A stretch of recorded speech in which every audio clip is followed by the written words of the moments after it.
Hey everybody, Hugh here. Welcome back. In this particular episode, let's go through the grow house, the bigger grow house here, and take a look. Primarily it's tomatoes. I've mentioned it a few times, and some of the shorts I've been doing, you've been seeing clips of them. And of course, I was talking about the one trusses that are in the glass house there. And these plants, as you can see, are not one truss tomatoes that I kept small. These are monsters that have been allowed grow and grow and grow a bit more. Let's take a look around.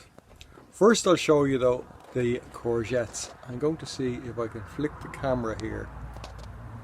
I might have to stop it to flick it, but I'll show you the courgettes and how they're doing, and then we move on to tomatoes. And hold on a moment. Now the courgette plants, as you can see,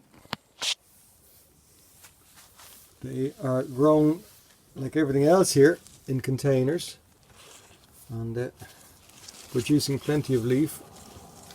We did clean them up about 3 weeks ago, removing dead leaves and fruits and whatnot, but they quickly outgrow that tidiness.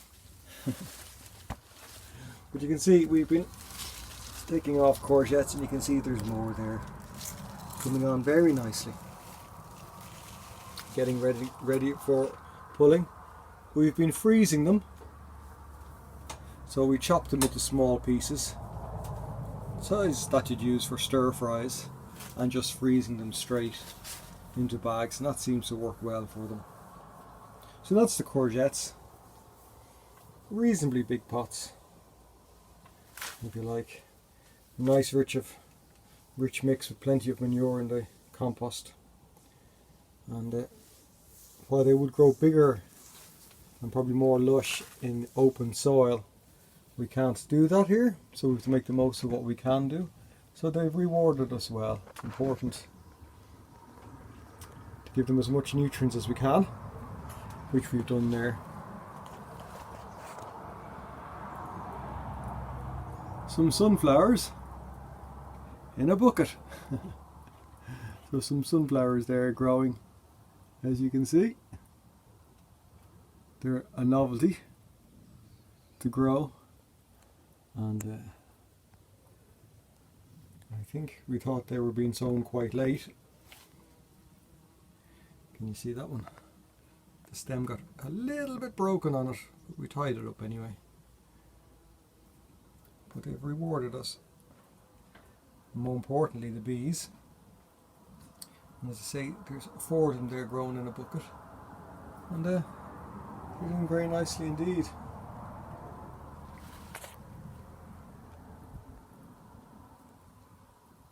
And they're very popular too. Speaking of colour, before we go for the tomatoes,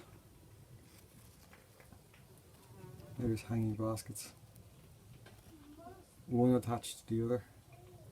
A little bit of colour to attract in the insects, which will pollinate, which in turn will pollinate the tomato flowers. On the tomato front, I'll start with these ones called Sunstream.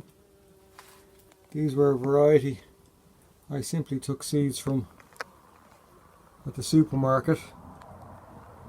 Well, I didn't take them at the supermarket. I bought them. I bought the fruits at the supermarket and took seeds from them. And that'd be funny, wouldn't it? I'm just taking a few seeds of your tomatoes. Don't mind me doing that at the supermarket. I find that the Sunstream will just grow so readily. I think they're an F1 hybrid, which means they don't come through to their parent seed on the most part.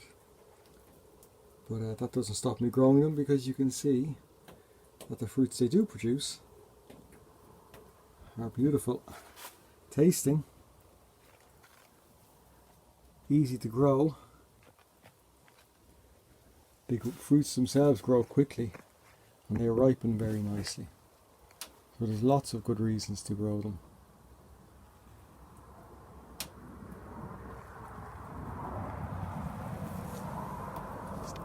So that's the Sunstream. This variety is one called the Penja, which means hanging. It's like the Calder variety. So slightly slower to grow and to ripen. But the idea being that in the autumn time,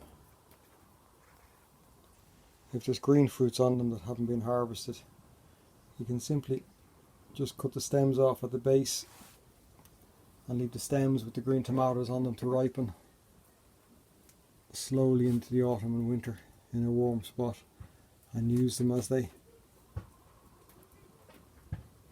ripen. So nearly the exact opposite to the Sunstream, which are quick to grow and ripen. These are slower,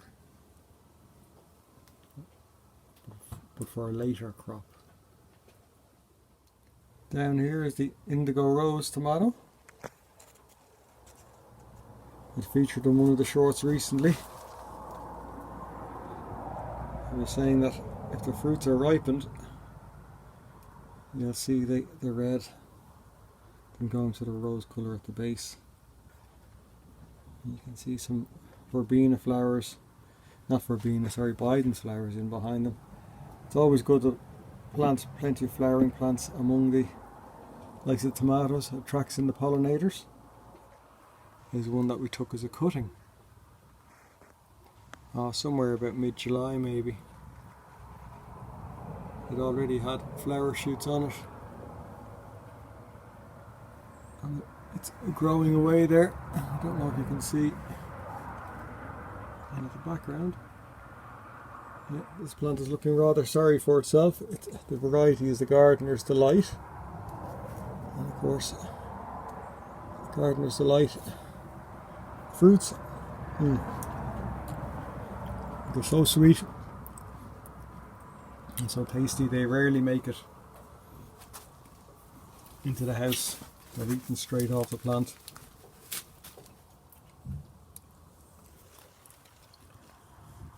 Dr. Carolyn Pink is the pink tomato. I take seeds from those every year from a friend, Nikki Kyle, who gave me the original seedlings, and the aroma, a plant we bought. A good fruit for pastas and sauces, quite meaty. And then back around to, I think that's John Bear. It looks like John Bear.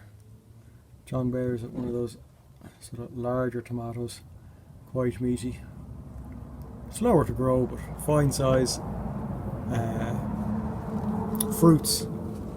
And was it Steve I saw over at Digwell Greenfingers channel, and he was saying he limits some of his larger tomatoes to one fruit per truss. So I was like, ooh, that's a good idea.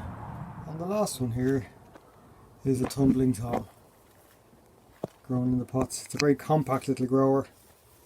It's producing lots of little fruits. It has been. We've been harvesting away. So a nice little one to show off. And finally, there is a mixture of the tomatoes harvested the other day. A few sunflower seeds rescued from the birds for next year, and some of our first grapes. Anyway, as always, thanks for stopping by and watching. Remember to like and subscribe and hit the bell, and catch you on the next one or in the next short. All the best for now. Take care. Bye bye.